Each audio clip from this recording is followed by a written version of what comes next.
Founded in 1981 by Michigan Holocaust survivors, the Zekelman Holocaust Center in Farmington Hills is Michigan's largest Holocaust museum. Yesterday, the 8th graders had the opportunity to visit there. It was a dive into the darkest chapters of human history. To learn more about the purpose of this experience, I interviewed Mr. Paris, the 8th grade leader and American Studies teacher. Well, we're going for several reasons, a couple of which include it aligns very well with our 8th grade curriculum in American history, where we've been studying the events leading up to the United States involvement in World War II. Obviously, a lot of things were happening prior to the U.S. getting involved, of which the gathering and the attempted genocide of the Jewish people throughout Europe by Hitler himself.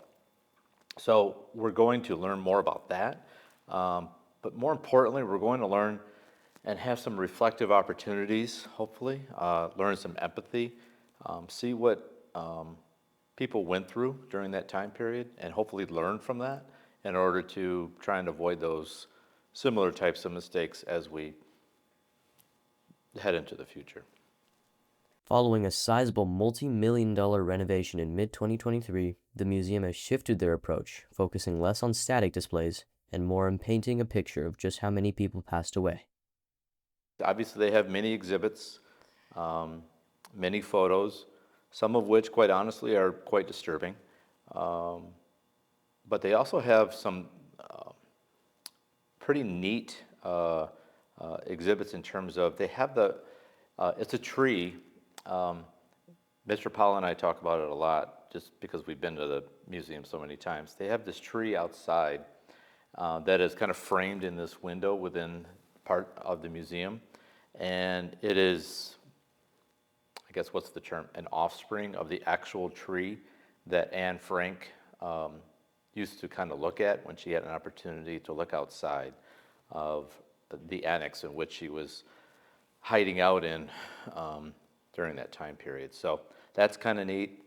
Another display that they have there, it's not neat because of what it is, but it's impressive in terms of it's a rail car that was actually used to transport Jewish prisoners in Nazi Germany. So it's moving, to say the least.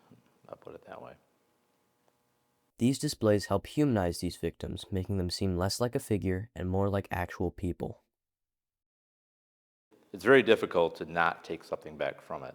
I never go there without having gained some new knowledge, coming out. So it's a beautiful experience if you truly allow it to happen.